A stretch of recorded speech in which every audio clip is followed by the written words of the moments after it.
This is Barbara Reynolds of CNCF. Thank you very much for joining today's webinar. It is my pleasure to kick off our session today. Hopefully you can hear me on the phone and you're able to see on the slides in the screen in front of you. There are a couple of things I just want to draw your attention to before we switch our views to go to the actual PowerPoint presentation.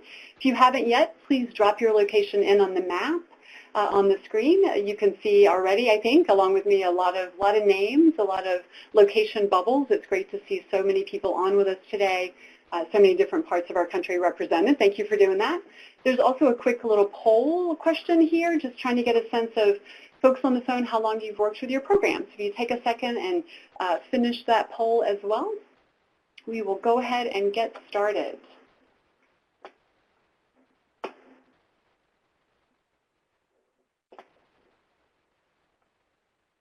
All right, so at this point, hopefully you can see a slide in front of you. Hopefully it's a little bit bigger than the original tiny little icon we had, and it says Technology Check.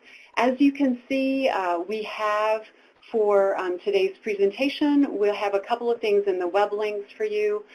We have posted the PowerPoint as well as the training evaluation for today's presentation. You can see on the screen we are recording today's presentation, so I just want to make sure that you know that and that you're comfortable being recorded. Once we complete our session today, we'll take the recording, we'll have some technical changes to make to it, and then we'll post it on the Knowledge Network. So you can see on the slide now where this presentation will be loaded. We will use the chat box feature throughout today's presentation. We have all of our phone lines muted, you guys can see that. And we're going to keep the chat box open though as we speak, as we move through our content. I want to invite you at any time to add a comment, add a question in the chat box. We'll keep a sort of casual eye on the chat box as we're giving our remarks, and then we'll have a specific Q&A portion of today's agenda as well. So just want to make sure that you guys are hearing me since we're in the eerie world of webinars. If you could please test that chat feature and just send a short greeting to your colleagues, just a hey, how's it going, over in the chat box so we can see who's here. Great, thank you. Yep, I see lots of hellos, lots of greetings. Great, thank you so much. Yep, keep it coming. If you haven't had a howdy to share yet, please do. This is the equivalent in a real training, a real person training of going around the room so we can see who's on with us today. Thank you. Okay, as I said, we'll keep using this chat box. You please, anything at all that you would like to share with your colleagues, as you can see, everyone can see the different pieces that are being typed in, so please feel free to use that. Today's presentation is part of our annual series. It's the AmeriCorps Staff Development Webinar Series. In general, what we want to do for any of the presentations that we have, including today's, is really build core knowledge in program and grant management areas, right? So things that are kind of global issues and really important for all of us to do in AmeriCorps. We hope this series, any of these sessions in the series altogether, will give all of our commission partners and our program colleagues just a break from the day-to-day demands of your work. We know you have a lot going on with your grant management, your member management, and we hope this is just a chance for you to take a step back. Today's session is part of the series for 2018, as you can see. We've covered a couple different things so far this year, including both orientations for new commission staff and for today for new program staff. Coming up later this year, you'll see a variety of topics from the ever-popular criminal history checks all the way down later in the year to data quality monitoring. So if you haven't already joined any of these webinars, please do. We'd love to see you on the future sessions. Our target audience today, again, we are particularly talking to, I think, and the content is geared towards folks that are new in your AmeriCorps program, so new staff of national or multi-state programs or tribal programs. We also hope today's content, though, will help give you ideas, help give you visuals, or just, things to think about if you are not yourself a new staff member, but you are responsible for orienting and training new folks. So welcome to everyone, and no matter what your position is. So as I said, we hope today's information will be useful if you're new. We hope it's going to give you an overview of some of the core knowledge and skills that we think AmeriCorps program staff need. We want to point out some things that we've learned, I think, over the years. And then we're joined today by a couple of great guest speakers to share their expertise as well. So on the slide now, you can see my face and name, again, along with my compadre here at headquarters, Curtis Cannon, our program officer. You can see him. He no longer has a beard. I think, in the interest of full disclosure, we should be honest. There's no bearded Curtis with us today. Curtis joined our corporation staff here in 2016 as a program officer, as you can see. Before coming here, he was the executive director of the New Mexico Commission, so he brings that particular experience, having worked with a number of subgrantees all around New Mexico. He also has about 15 years of nonprofit community development and volunteer coordination experience, so really just a vast array of experiences and knowledge to bring to his remarks today and to his role as a program officer. I came on staff at CNCS in 2013. Like Curtis, I also came from a commission. I worked in the great state of Maryland, and before working at the commission, I worked in an AmeriCorps program in Maryland. So between me and Curtis, I think we have a good amount of commission experience, a good amount of program experience, and I forgot to mention, Curtis is also a proud two-term alumnus, so he's got that particular member experience as well. So for today's presentations, you can see we're gonna go through several different items. Curtis and I will talk through what CNCS views, I would say, sort of through our lens, what key program staff knowledge and skills are. We have some thoughts for you about how to phase in the learning for this knowledge and how to build these skills over time for new staff.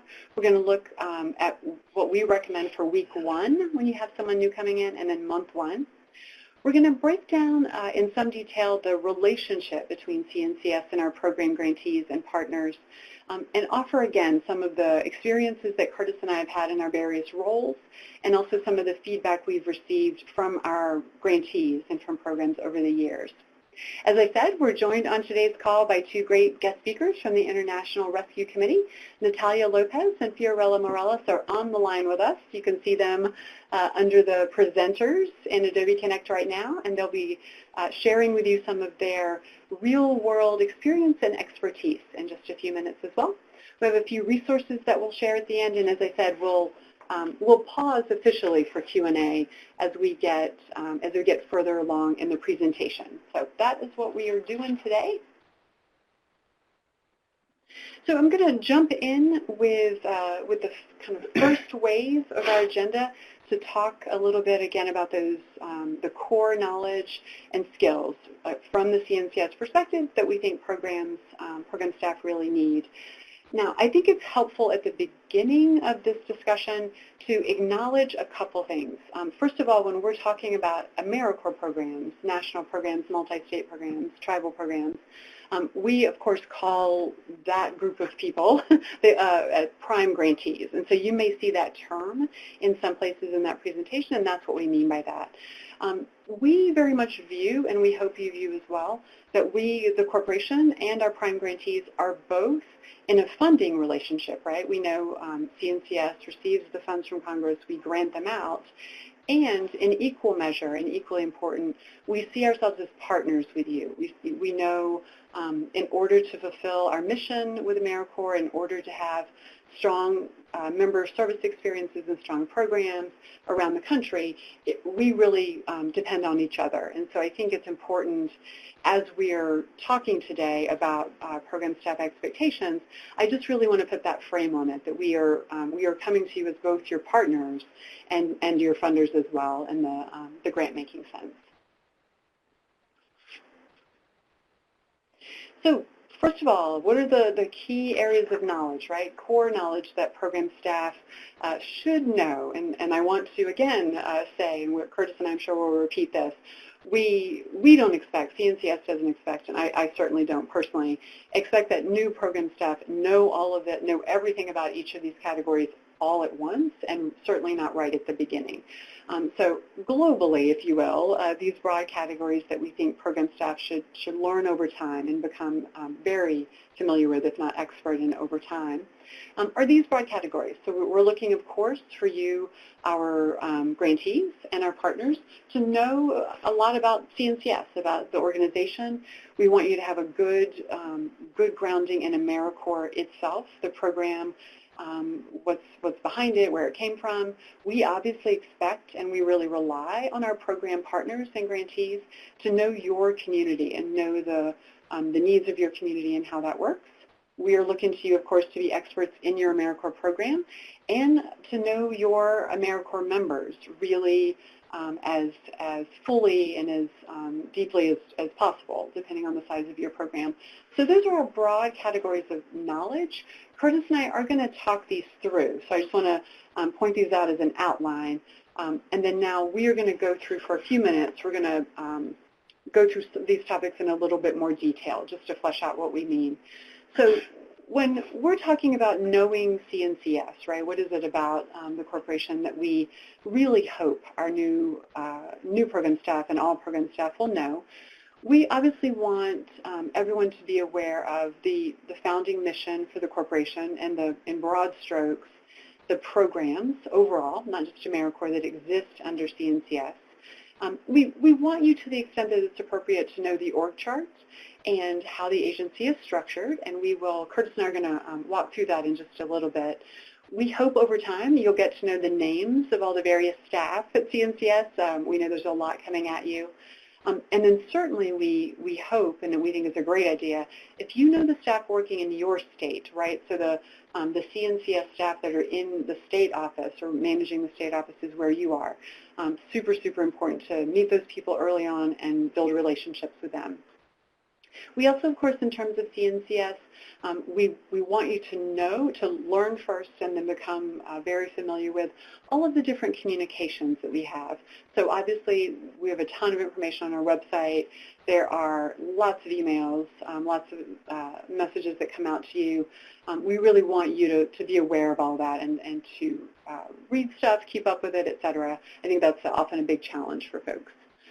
We want you, to the extent that's appropriate, for you to be comfortable with and familiar with the legislation that created the corporation, so the National Service Community Service Trust Act. That's a lot going on there. We want you to know the federal budget process, so where CNCS, where we get our money, how it works, and then really what that means for you, for programs, as well as for our commission partners. It is a unique world that we live in, of course, being federally funded, and it brings all of the great resources as well as all of the great processes with it as well. And then finally, under CNCS, pretty much everything else. We want program staff to know and really manifest in real life all of the rules and regulations that govern our work.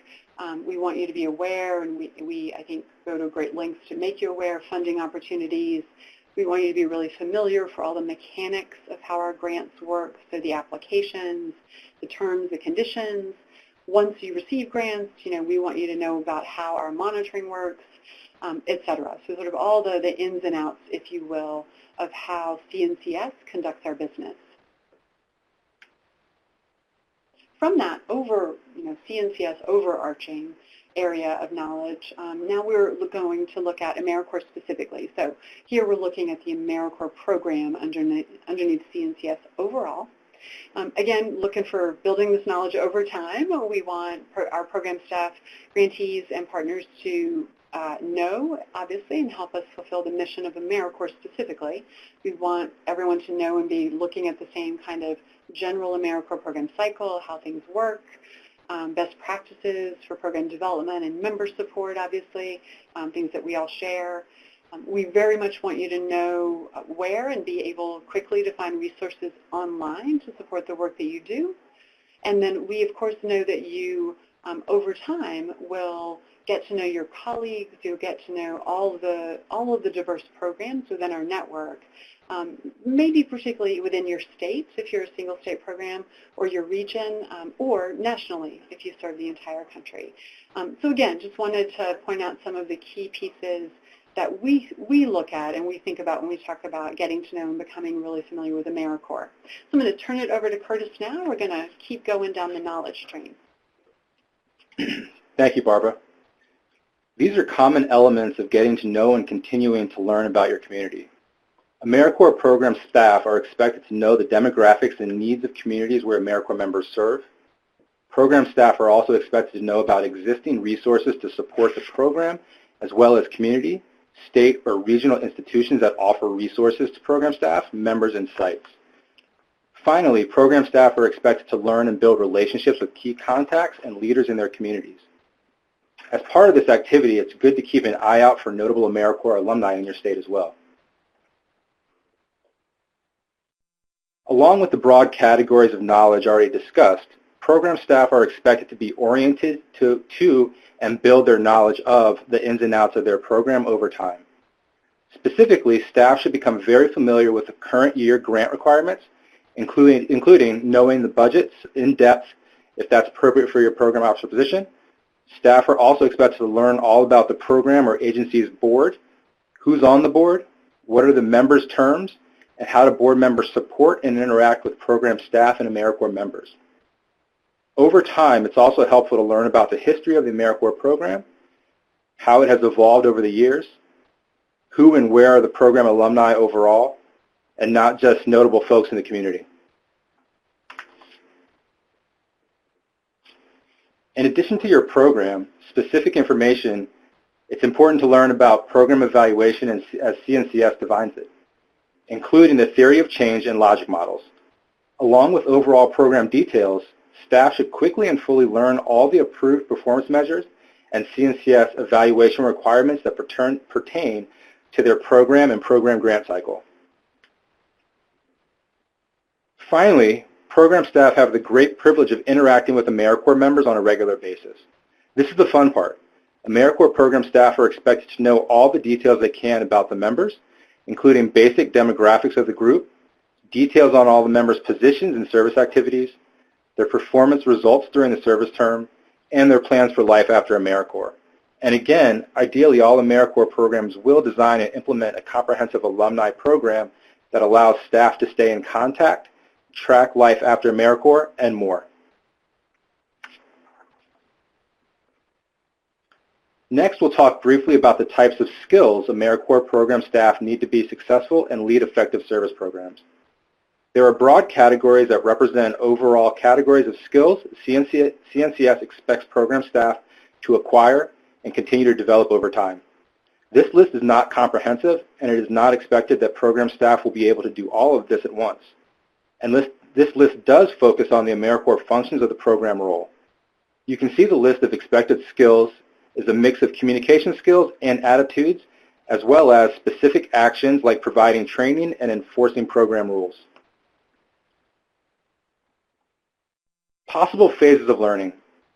With all the necessary knowledge and skills in mind, how do AmeriCorps programs know what to teach new staff and when? There's no exact science to determine the best way to orient new staff to your program. There are a number of factors that will impact how you do this, including your location, the amount of time you have, the new staff learning cycle, your own teaching, coaching style, your work environment, and specific job duties. Based on CNCS experience, both from our role as a federal funder and our staff experience at programs and commissions prior to joining CNCS, we have some proposed topics to include in the first week a new program employee is on the job, as well as things to cover in the first month. Again, our focus here is exclusively on program staff who are funded by CNCS and have a role in AmeriCorps grant management. At the very beginning of a new employee's tenure, please be sure she learns about the AmeriCorps prohibited and unallowable activities in general and how they apply to program staff and members.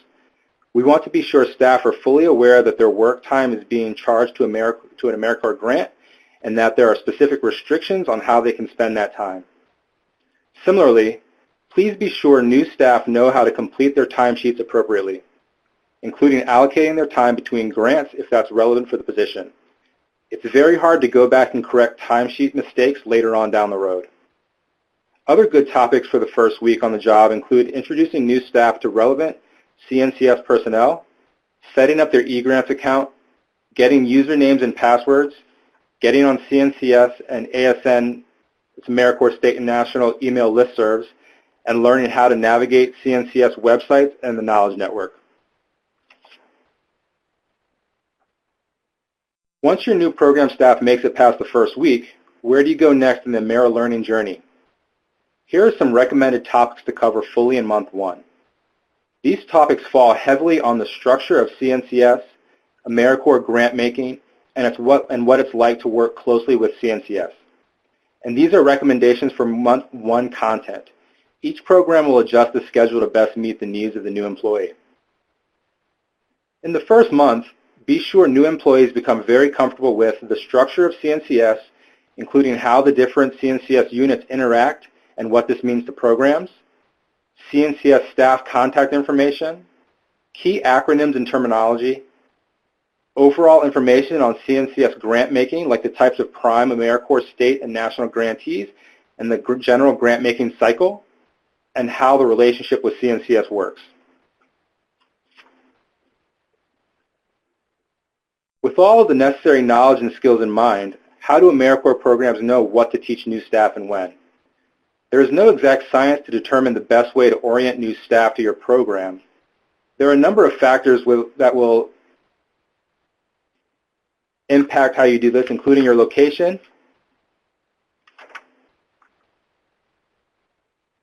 excuse me, CNCS org chart. Went to the wrong slide. Now I'd like to talk quickly through some of the content of the items listed under the month 1 orientation topics. We know in real time you would linger much longer on these topics. Again, these are only recommendations for how to handle this material. Each program will tailor the format and content of new staff orientation as appropriate. So let's start with the structure of the corporation. CNCS is an independent federal government agency. This is a simple version of the CNCS org chart as of April 2018. You can access a printable version of this on the CNCS website. CNCS is led by a bipartisan board of directors whose members are nominated by the President and confirmed by the Senate. The board sets overall policy and direction for the agency and its programs and provides guidance to the agency's chief executive officer.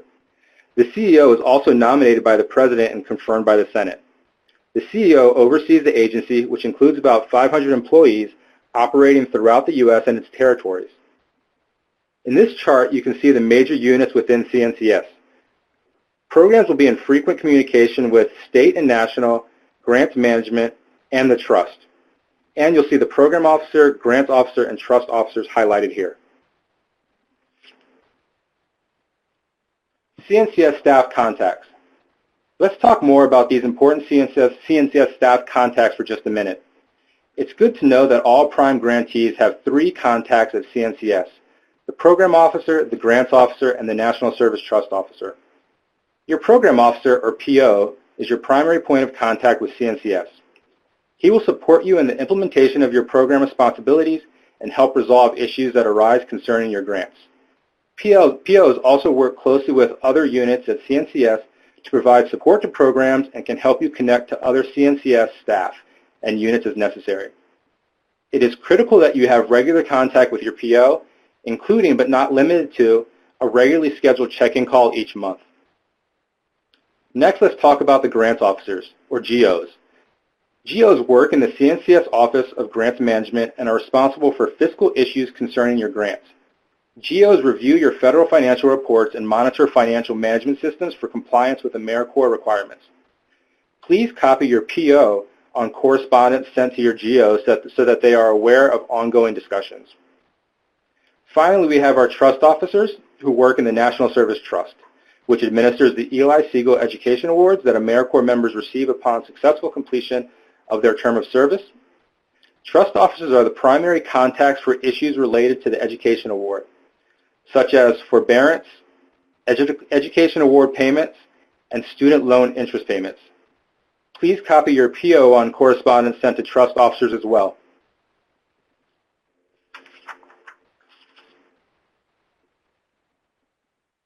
Key terminology and acronyms. For new staff, navigating the maze of AmeriSpeak can be a big challenge.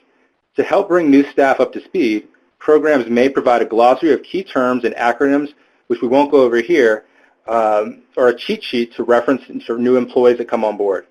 For basic new employee orientation, be sure to explain the terms on this slide early and often. These terms and acronyms are pervasive in AmeriCorps grant management. A glossary is posted on the Knowledge Network to help with this orientation task. It includes these terms along with a number of other items to help new staff learn the lingo.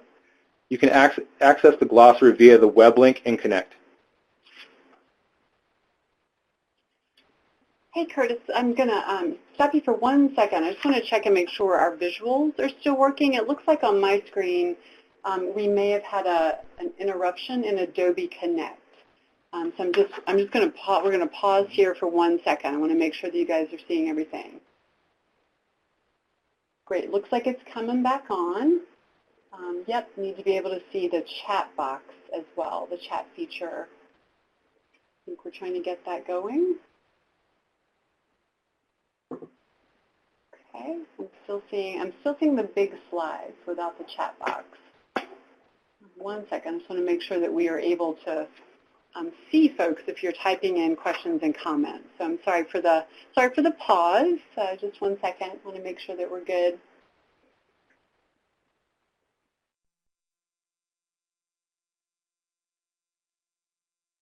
Okay, I think we are, looks like Adobe Connect is coming back online. I think Curtis is going to go ahead and keep going. Let me see about moving. Can we advance? We can, okay. Okay, sorry about that. Nope, thank you. Sorry for the interruption. Types of prime grantees. Next, we'll talk quickly through the types of grantees that receive AmeriCorps state and national funds directly from CNCS. These are called prime grantees, and they include national direct grantees or multi-state AmeriCorps programs, programs managed by Indian tribes and U.S. territories, and state service commissions. National direct grantees or multi-state AmeriCorps programs are programs that have operating sites and place AmeriCorps members in service in at least 2 states. The headquarters or parent office of the program applies to CNCS directly for AmeriCorps funds and manages the program and grant funds in the various locations. An Indian tribe is a federally recognized Indian tribe, band, nation, or other organized group or community, including any native village, regional corporation, village corporation, or a tribal organization.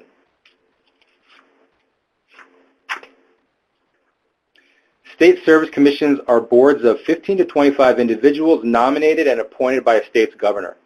The commission oversees the implementation of national and community service and volunteer initiatives in a particular state, U.S. territory, or the District of Columbia. Most commissions employ a small professional staff to manage the AmeriCorps grant portfolio and direct other state initiatives. State commissions provide funding to single state AmeriCorps programs throughout annual grant competitions. Now I'll turn it back over to Barbara to walk through the CNCS grant cycles and process. Great. Thank you so much, Curtis.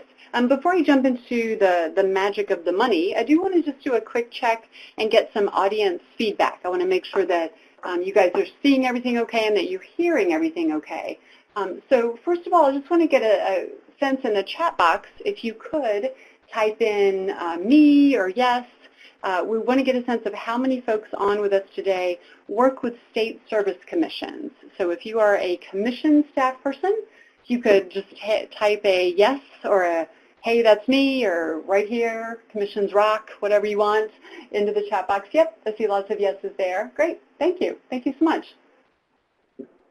Next one is see if there are any folks on from a tribal program, any tribal AmeriCorps folks on the line today. Yep, see some folks typing in there. That's an okay, a me too.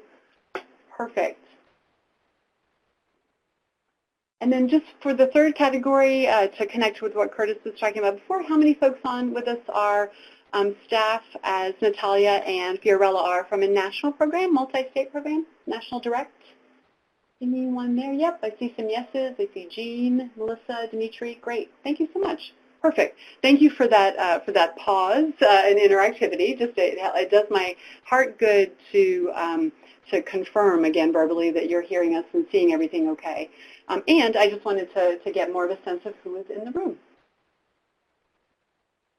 Okay, so as Curtis said, I'm going to talk briefly and pretty quickly, again, trying to frame these remarks as if and really directed to very new staff. So very, very basic introductory level information, just to model for you the kind of beginner level content we hope new staff will have, and then obviously over time, as Curtis said, we'll build that.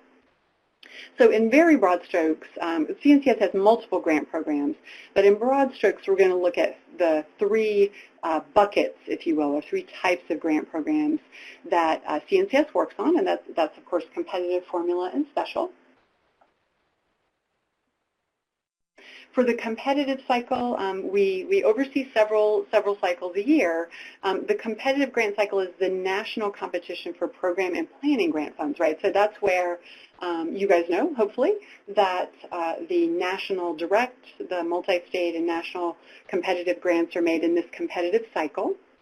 We also work with our commission partners as well as part of the competitive cycle. The amount of funding in this particular cycle is determined each year by our annual appropriations, so that's, again, that connection to the federal budget process.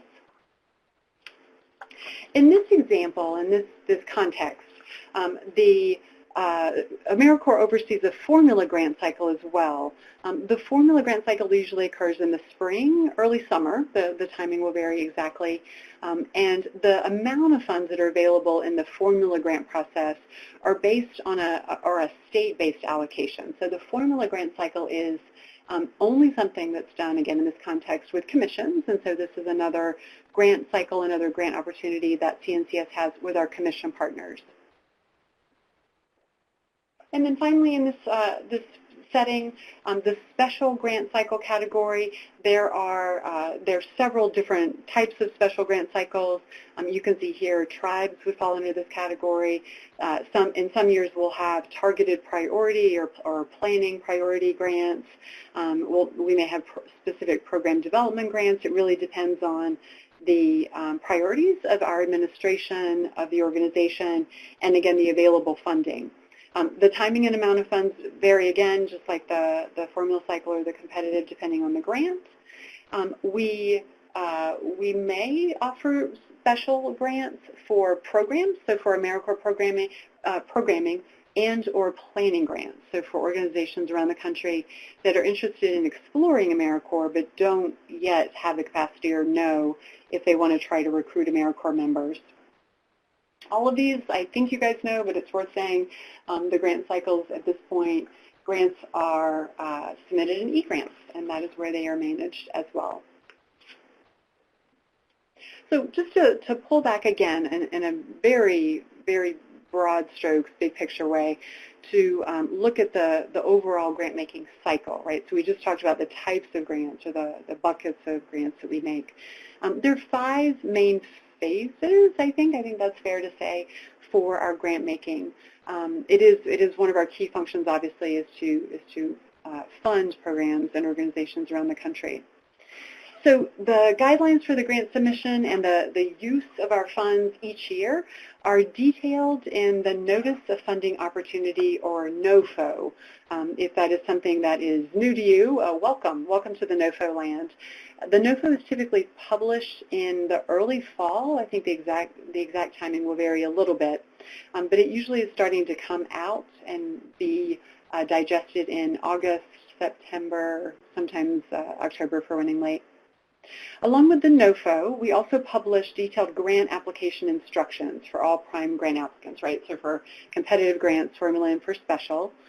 The applications in the competitive cycle, the written or the electronic applications that are submitted in eGrants usually are due in January.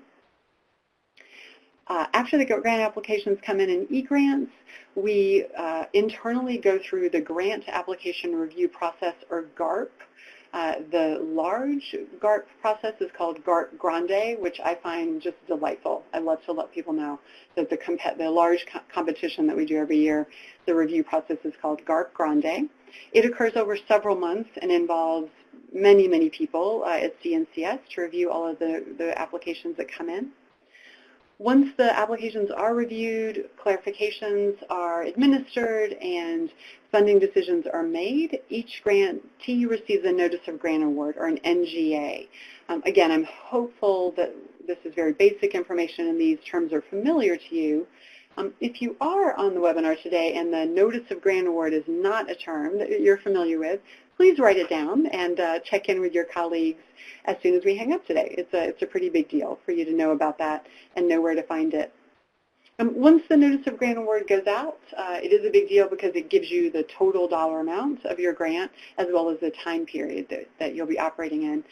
Once the funding steps have been taken, then we enter into monitoring and reporting, right? So that's where, for our staff at CNCS, Curtis and his program officer colleagues will be working closely with our program partners, with our commission folks around the country over the course of the year to keep an eye on the program performance measures, how the member enrollment and completion rates are looking, just basically how the programs are performing. And then reporting on that as you move through the year. And then the final step here in the federal grant process is close out and audit. It is, obviously closing out a grant is a very standard step, and auditing as well from a federal grant making, a federal government perspective, is a natural part of our cycle. It is just part of the fun, if you will, of the grant making. So Curtis and I have just talked through some general information about what we hope new program staff will know, what they'll be able to do either right when they're hired or pretty soon after they're hired. We walked you through in a short way, in a really brief way, some of the information and general information about CNCS and AmeriCorps. Now we want to turn our attention a little bit to the relationship with CNCS, right, with the federal funder. Again, we just think based on our experience, Curtis's experience and mine, as well as the experience of our colleagues, these are some pretty big categories that are really, really helpful for you when you're new to your job. We just want you to have this information right up front. We think it helps you get your AmeriCorps legs, it helps you really communicate well and be positioned well to be successful. So as you can see on the slide, we're going to talk a little bit about the year at a glance, some overall program development concepts, look a little bit specifically at the role of a program director. There's a kind of set of expectations that we have for that person or those people. Look a little bit at communications. Curtis is going to talk with you about his job, his role as a program officer, and his compadres. And then we'll wrap up with some helpful tips, we hope, about working with CNCS, some of our agency culture nuances, I think, that are very, very helpful.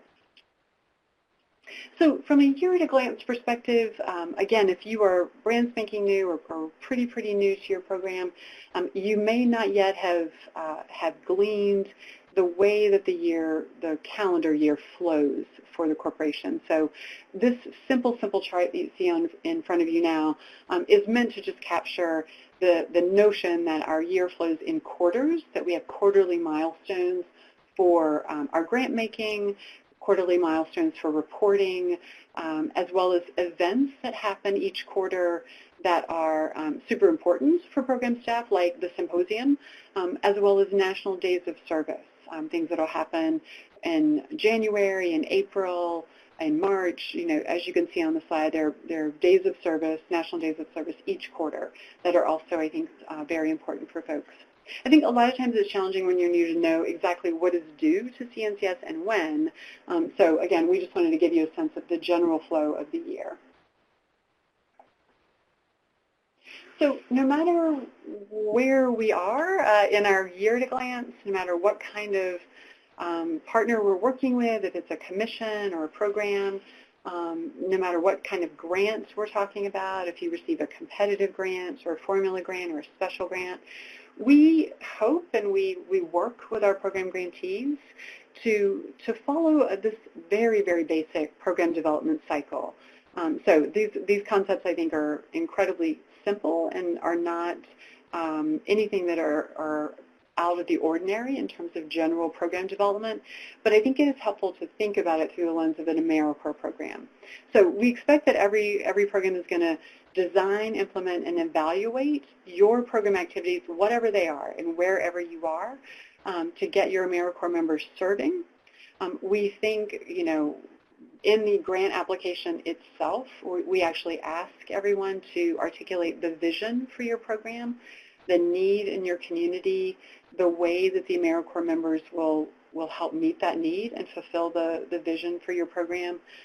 We obviously, you guys know, we ask you to set performance measures. So in this first phase, the visioning phase, we think the grant application itself is really a good tool for capturing a lot of those concepts.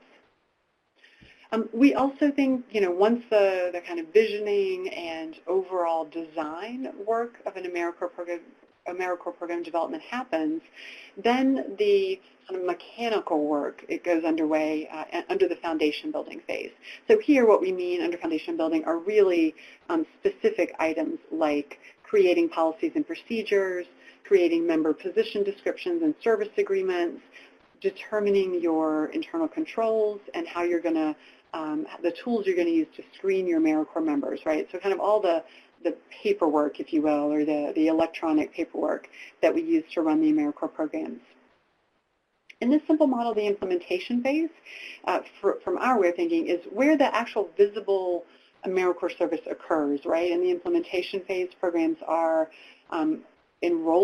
they're recruiting and enrolling AmeriCorps members, they're training them, they're deploying AmeriCorps members in whatever way the program design has occurring. The actual service is underway, if you will, in the implementation phase. And then finally, in the cycle of program development, obviously it all comes around. It all goes around and comes around. We look to our AmeriCorps program partners to evaluate the work, obviously, to specifically measure the work, the service activities as part of the program design and the program grant. But obviously we want you to even go bigger and to evaluate the overall impact and the longer term impact of your service over time as your AmeriCorps program develops. So hopefully that makes sense. I think a lot of times we'll use these terms. We'll talk about foundation building, we'll talk about vision and implementation, and we just wanted to give you a sense of where we're coming from when we do that. So I mentioned a minute or two ago, for CNCS, there are particular expectations, or when we think about AmeriCorps program directors, that particular job, right, the person in your program who's the designated lead and is the main point of contact for us as the funder, there are certain things that we expect that person will do. I will say I know that the program designs and staff structures really vary. So you may not use the word program director or the term program director to define this person, and that's okay. We don't require that anyone is and everyone are called program directors. But just to give you a sense, for whoever is designated as the lead and whatever title that they have, these are some general expectations and what we think are examples of program director duties. You'll know in some cases an AmeriCorps program will have a single program director in a single location. In other cases, there'll be multiple program directors around the country or around a region.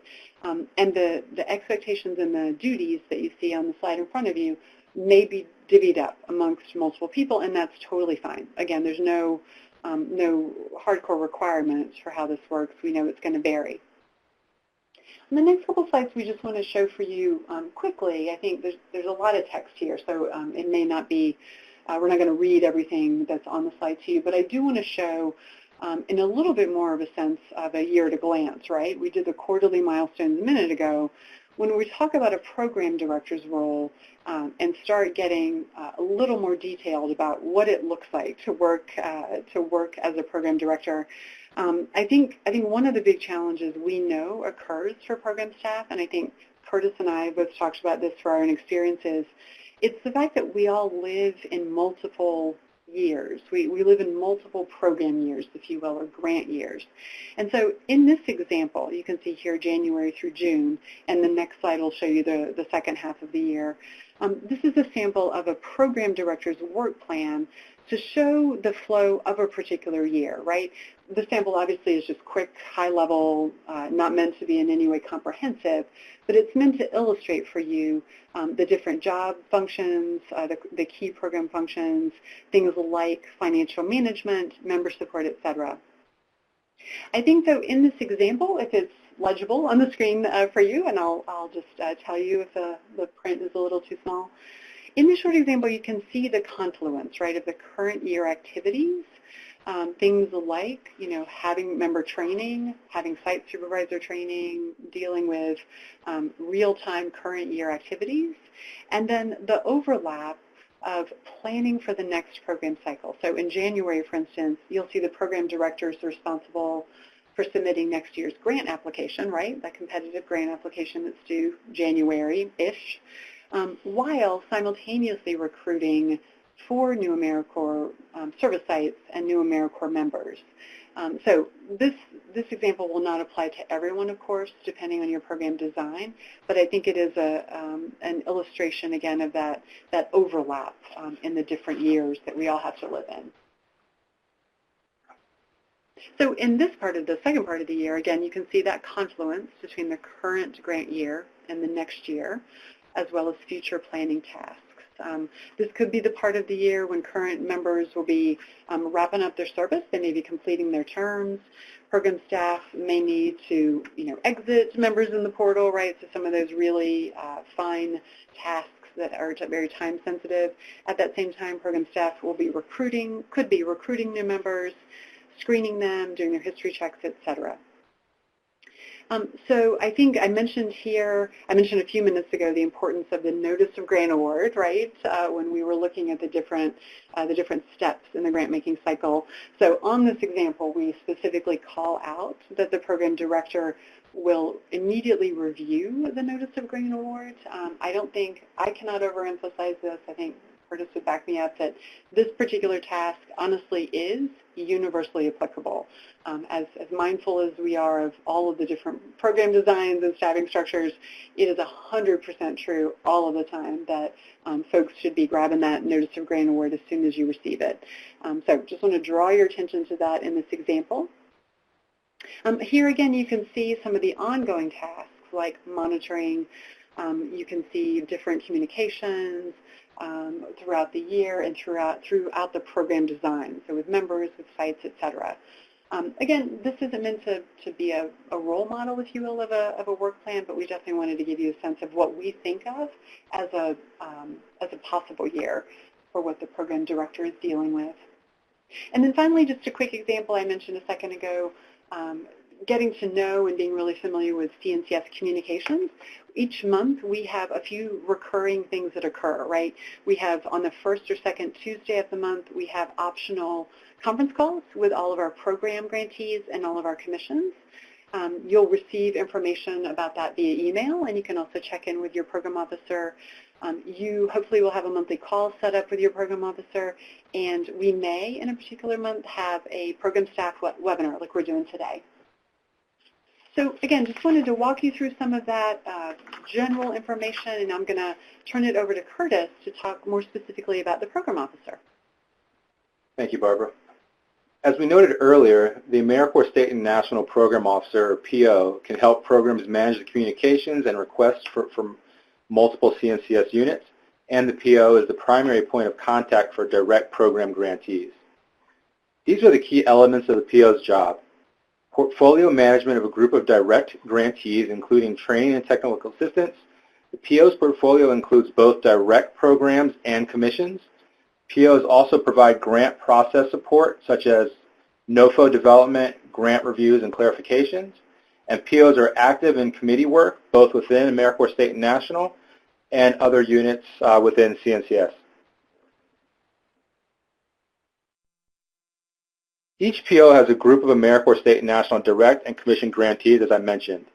In this capacity, the PO monitors grantee performance, such as portal compliance and progress on approved performance measures, reviews and clarifies grantee progress reports, connects grantees with resources and opportunities to support their work, and finally helps resolve or troubleshoot grant issues, such as completing grant amendments in eGrants. Some communication basics. These are the ongoing ways that programs communicate with POs. They include a combination of electronic and personal communications, and they may include on-site meetings or visits to the program for a monitoring or TTA visit. To maintain the best communication with your PO, be sure to keep these things in mind. Keep your grants and CNCS contact information up to date, actively sign up for CNCS communications, and stay in constant contact with your PO. To help your PO be your best champion and supporter, which is what we're here to do, be sure he or she has all of your great news as soon as possible, as well as any community or program news that will impact your program or members significantly. Each year, there are multiple opportunities for you to expand your program's communication and relationship with CNCS. There are often opportunities for you and your staff to share, advise, and volunteer for CNCS activities. So, sharing. To regularly share information across the agency, be proactive about collecting and sharing powerful stories and images. Share these stories with CNCS via your program officer, on the CNCS website, and through social media. Together, these images and stories build our ability to tell the national story of service and to keep us all connected to our shared mission of service.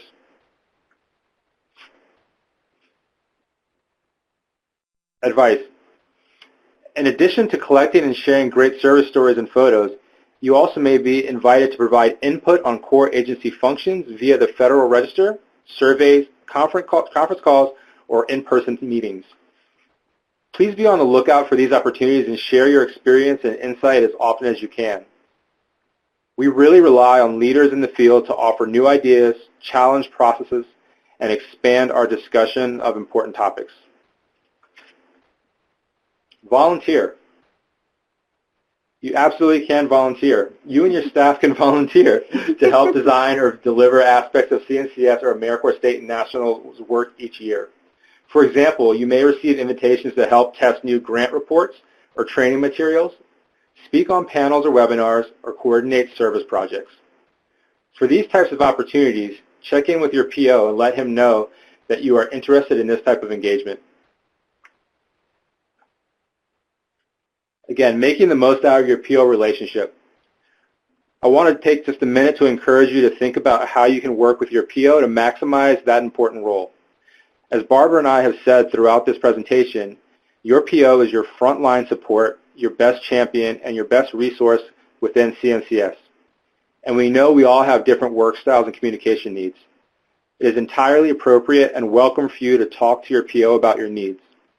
Let him or her know how you want to use those monthly check-in calls to make the most out of the time. And let him or her know if your needs are not being met. I and all my PO colleagues want to be the best resource we can for grantees, and I want to encourage you to speak frankly and directly with your PO to help make that happen. Now I'm going to turn it back over to Barbara to talk about some of the nuances of CNCS agency culture.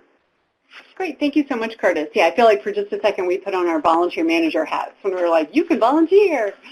Thank you. So before I jump into the agency culture again, I just want to do a quick audience check, make sure you guys are still hearing me and seeing us. Curtis was talking a lot about your PO relationship and your PO being your frontline support. If you could, and if you know, take a second and type in the name of your program officer. If any of Curtis's grantees are on the line, if you want to type that in, hey Curtis. If you don't mind, just give us a sense of who you work with in this, again, vital program officer role here at CNCS. So I'm just taking a quick gander at the chat box now. Great. Daniel, I see. Rose, wonderful. That's terrific. Margaret, awesome. Yep, these are all the people I'm physically looking at several of those people right now as we're talking to you today. Terrific. Great, thank you so much. Again, just wanted to get a sense of that. If for some reason, you're on with us today and you're super new and you haven't yet met your program officer, right after you find out what the Notice of Grant Award is, I would say reach out to your PO. And if you're still unclear, reach out to me and Curtis. We will help figure it out with you. So as we said, we've talked through some of the mechanics, I would think, right? Some of the business of our grant making and how things work and the roles that we have in our relationship. I think it's useful to just take a quick second and have a moment of reality related to working with CNCS. We are, as any federal agency is, right, we are a bear to work with. And I think it's useful for us to acknowledge that, and for any of our program grantees, anyone to know what you're getting into, right? So you can see on the slide in front of you, as we've said, we are a federal government agency. We have to deal with the President's budget, Congress. We have federal government procurement rules and laws. There's a whole lot of federal government action. In addition to that, and all the resources that being a federal agency brings, and all the rules that it brings, I think it's also good to know, though, that within this organization under CNCS, that we are made up of multiple units, right? As Curtis and I showed you and talked about a couple minutes ago. There are a bunch of different departments within CNCS, about 500 employees, and we are not a monolith. We are not a single brain living in a single hive, and I think that's incredibly important to know in your role if you are interacting with different departments at CNCS, different staff. As you guys can see in the chat box, you have, if nothing else, you have different program officers, right? So you have really different human interactions with CNCS. And again, that brings great resource. We have lots of expertise and passion to bring to you, and we want to bring to you. And it brings diversity, that we have different communication styles as our partners do around the country. So I think that's important to keep in mind. It is the corporation, we are CNCS, and we are made up of a whole bunch of very different people.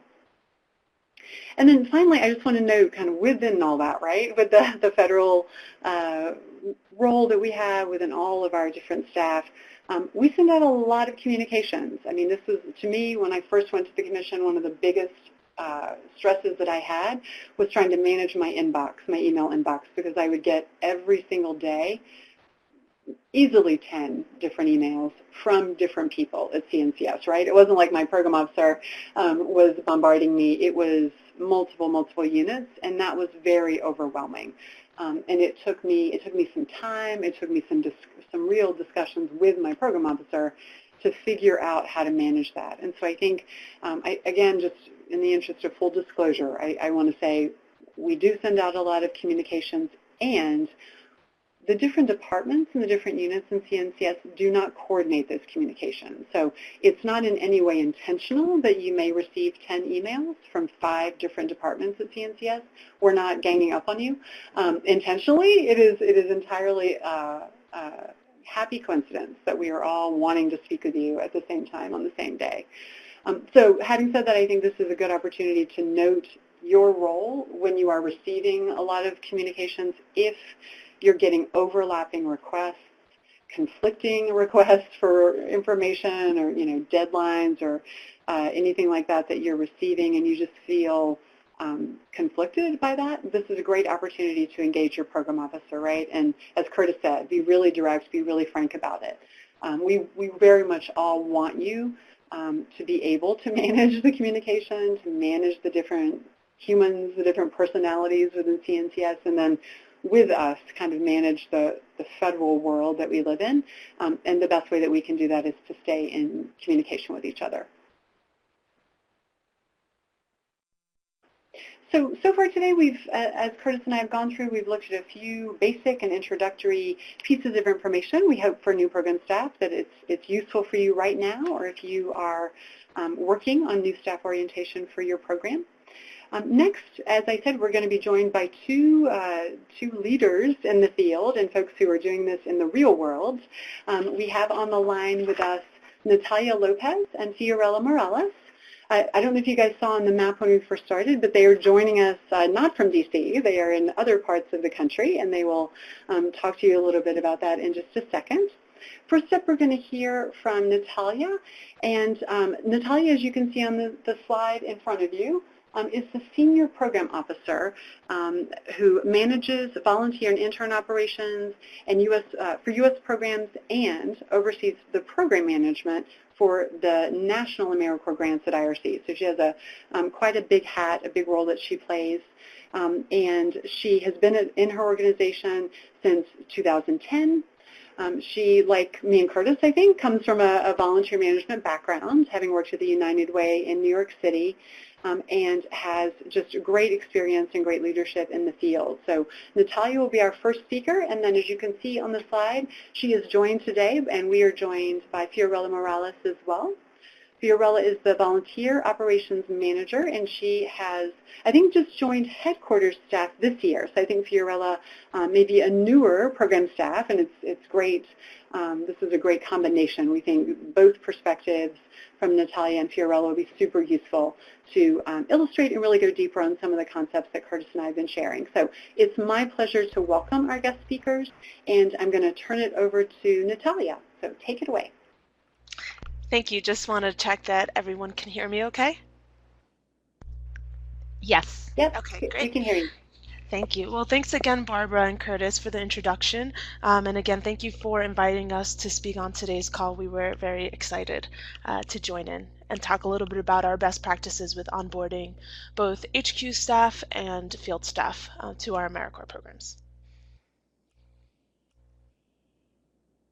And before I get started about the onboarding activities that we conduct, I just wanted to point out, give you an overview of what the International Rescue Committee, or IRC, does.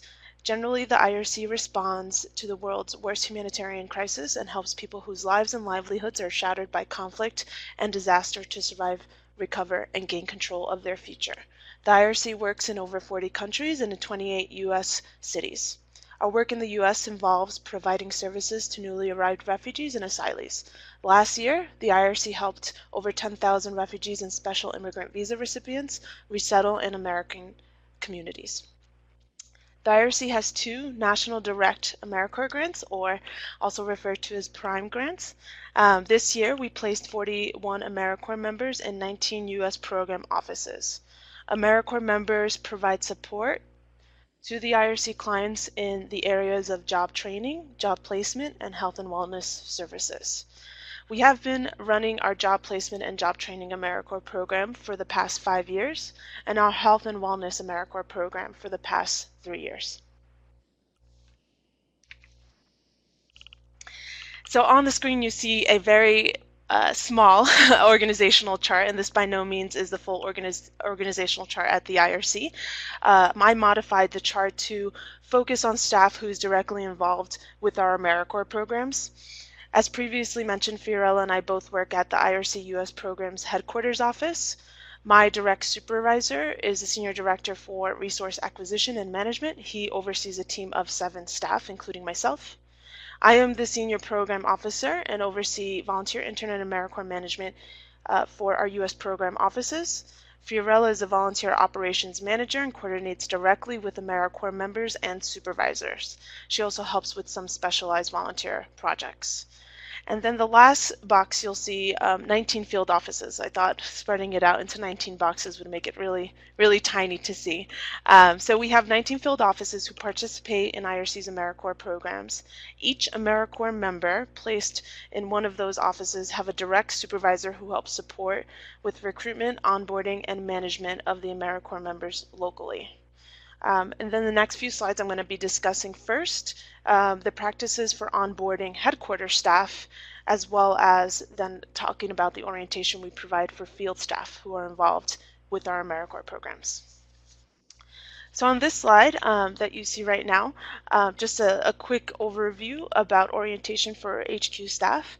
As Barbara mentioned, Fiorella joined our headquarters team in February of 2018, so she's been with us for a couple of months now. She previously worked at one of our IRC U.S. program offices where she supervised 3 AmeriCorps members in her role there, and Fiorella herself is actually an AmeriCorps alum. So we were excited to have her come on board, and with her vast experience both in fieldwork and also AmeriCorps service. For myself, to help prepare for her onboarding, there was a couple of things that I put into action before she came on board and discussed with her when she first started. The first thing was that I created an orientation guide. I would say it was about 8 pages long that provided an overview of the IRC headquarters team and included important links, videos, and e-learning modules for her to review within the first few weeks of her onboarding. The information was specific to CNCS AmeriCorps program policies and IRC AmeriCorps program resources. In addition to that, I did one thing that you should note. I'm located in Seattle, and Fiorella is located in New York. So we do a lot of virtual communication, but when she first started, I did travel to New York, and I spent a week reviewing the information with Fiorella, and she also had some time to review things on her own. The second part of it is using some HR resources that we already had that existed within the organization. The first thing was creating a 90-day action plan. That plan outlined primary tasks that she had to get to first and meetings of individuals she should meet with, both internal and external staff, and make those plans. I think that was really important because, as many of you know, when new staff come on board, there's already 80 million things going on, and it's like, okay, we train you, but you also have to jump into this project right now. So that 90-day action plan really outlined where she had to start, in addition to reviewing some of those orientation resources. And then the second part of that was creating a goal-setting form, which outlined more of a year-long plan with specific outcomes and also determining professional development activities that she would conduct throughout the year.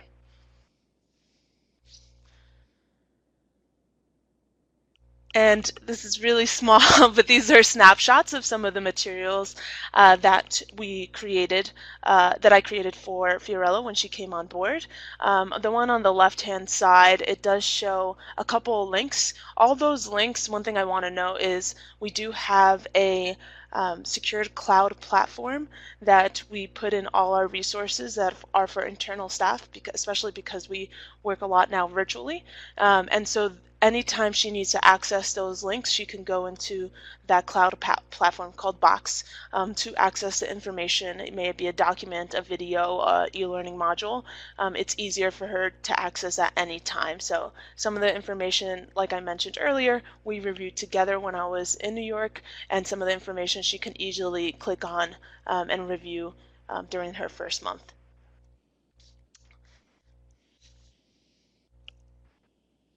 And then I'm just going to hand it over to Fiorella so she could talk a little about her experiences with the highlights and challenges of onboarding.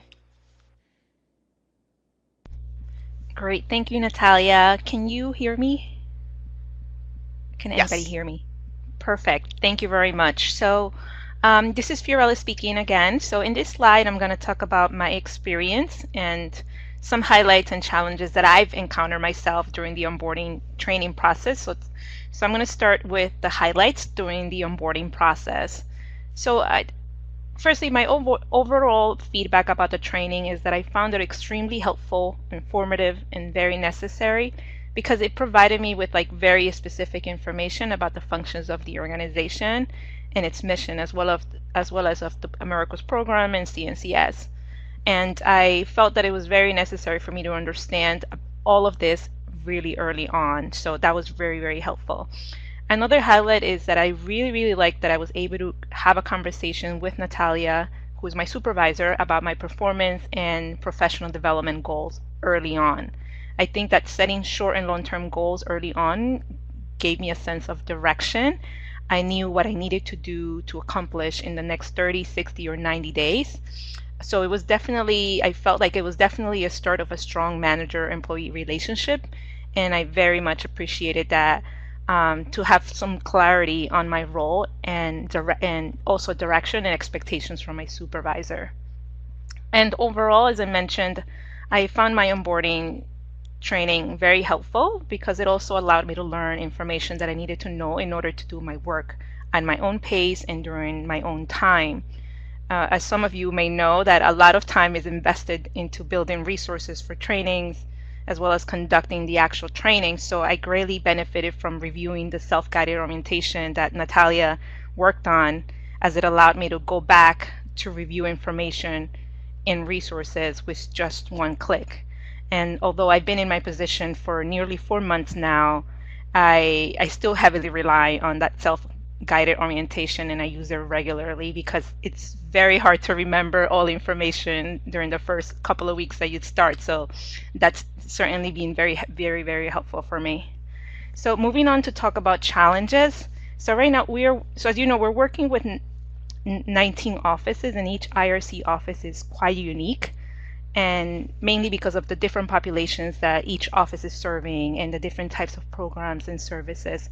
So I found this to be a challenge because it was very hard for me to remember and trying to understand how not only how the organization functions as a whole, but also how each office operates. So that was a challenge. It's still a little bit of a challenge now, but being that I've become, I've been in communication with the offices and the staff, so I'm becoming to familiarize more and more about how each office operates.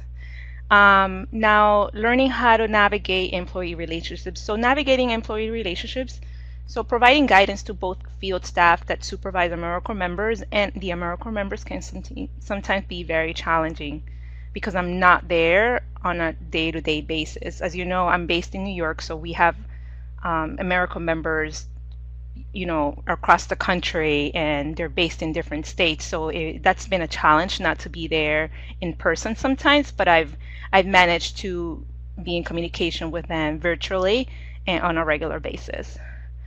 Also, another challenge will be navigating expectations and results. Sometimes members believe that there are some things that they could change, but they don't really have a grasp on the bigger picture. So ensuring that the member understands that although we appreciate, their feedback, their ideas, unfortunately, there are certain things that offices cannot do. So just setting realistic expectations with them sometimes can be a little bit difficult. And it still is now, but it's something that I'm working on. And another challenge is that right now we have members log their hours in one system and also log data-related services provided to clients in a separate system. And throughout the year, there have been issues that come up in regards to entering information. So this has been an ongoing issue, but it's getting a little bit better with time. And luckily, we have a great support from our information systems team over our headquarters, whom are also available to field staff. So despite the challenge, it's at least I know that there's support and guidance from other people in the organization. So I'll let Natalia now move on to talk about the next slide. Thanks, Fiorella. And now let's just talk a little bit about the orientation that we provide at headquarters to our 19 field staff supervisors, AmeriCorps supervisors. Prior to members starting, we hold a 3-part virtual webinar series for staff that reviews specific program policies and any updates to the program. We help them prepare for member recruitment.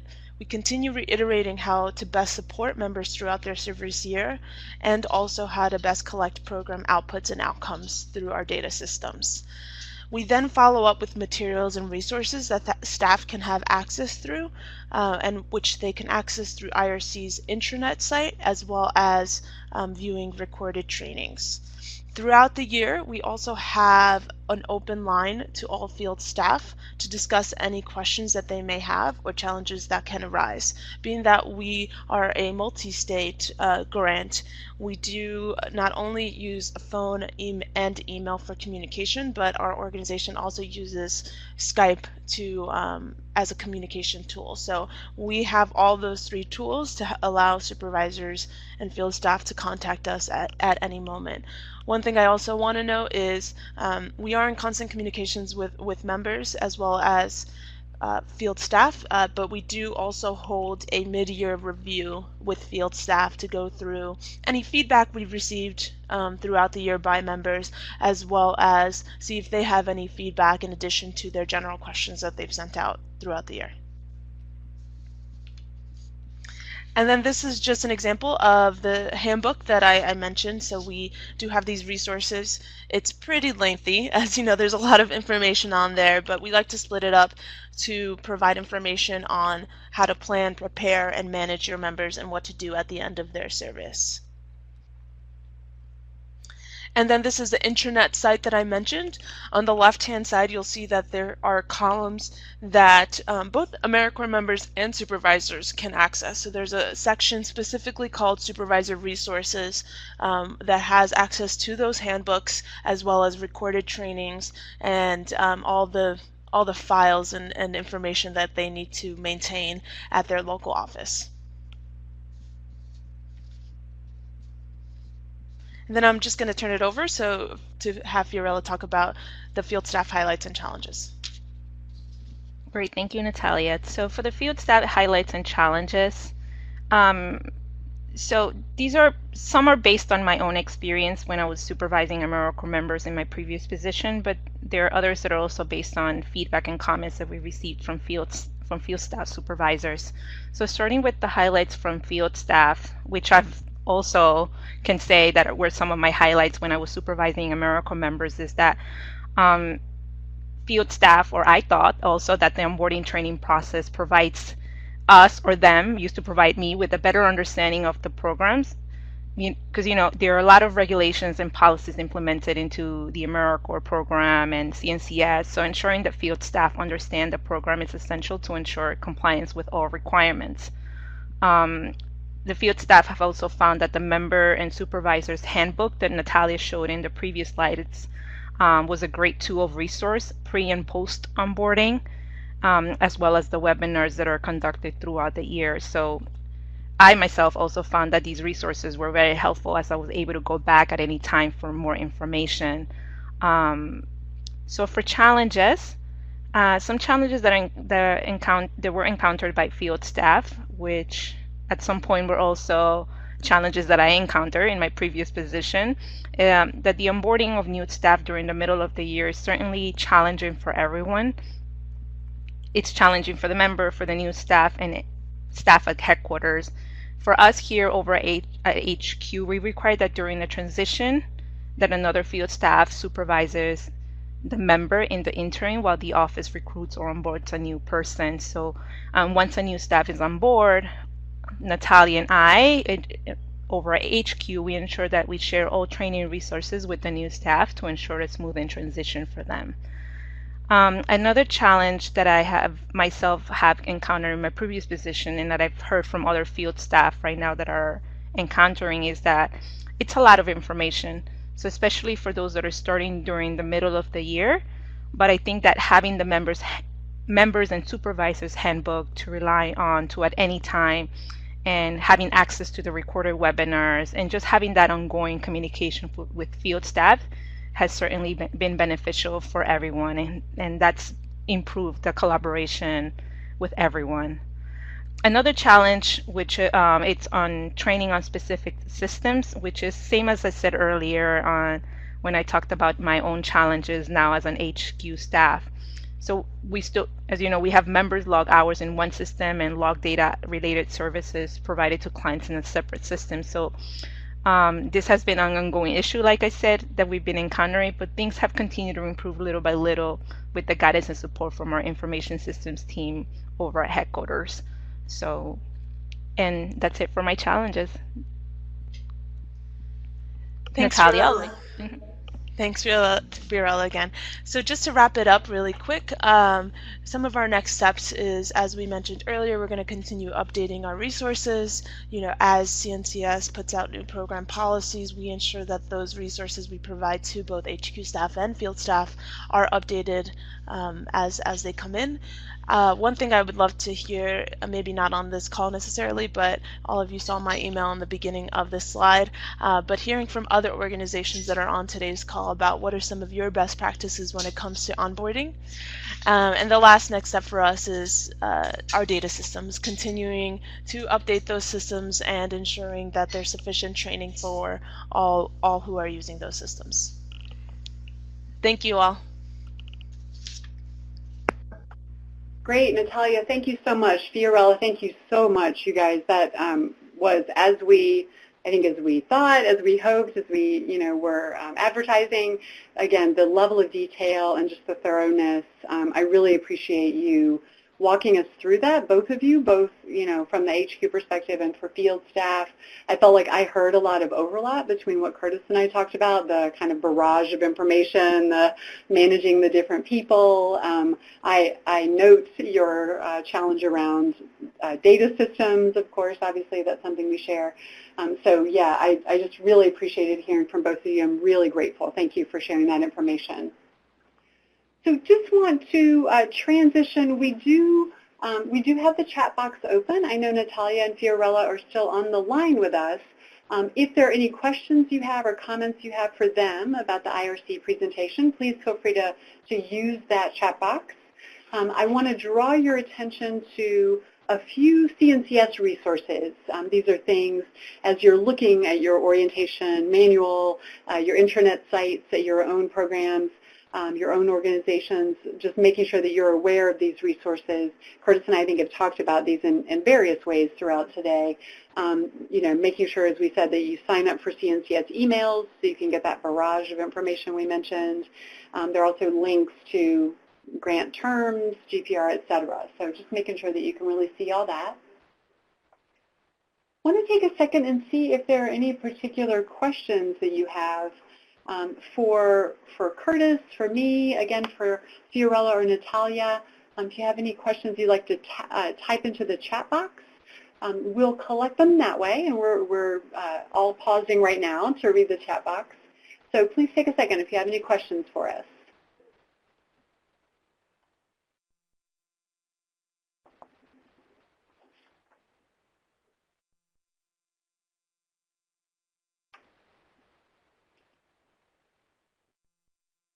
Okay, if there's anything, I don't want to cut anyone off. If you've started typing, please continue to type.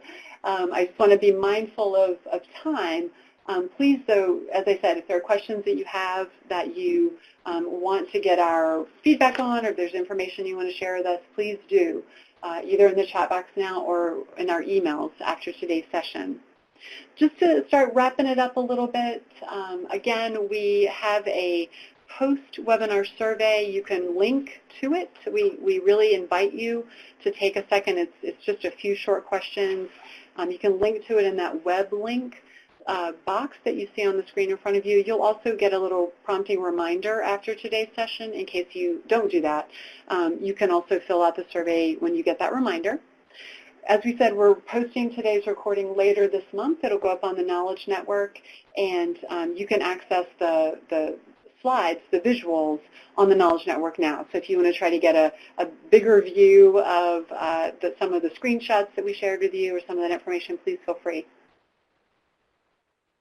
Next month, we are going to present another webinar in our series.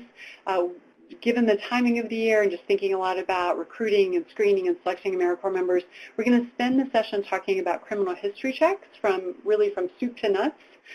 We think this content would be useful for new folks, so if you are a newer program staff, I definitely encourage you, if your schedule allows, for you to join the session or log on for the recording afterwards. And definitely if you are experienced and you're doing a lot of criminal history checks, you'll want to join this as well and really talk with CNCS staff who are experts in that task. So with that, I'm looking at the chat box. I don't see any particular questions or comments right now. Again, I want to thank Natalia and Fiorella. Thank you both so much for your words of wisdom and your experiences, for taking the time today. I want to thank Curtis, of course, for his wisdom as a program officer, and all of you guys for joining us today for today's session. Again, please give us feedback. We'd love to hear from you. and improve these as we move forward together. And we hope to see you on our next session in July. Thank you so much. Have a good afternoon. Thank you, Barbara.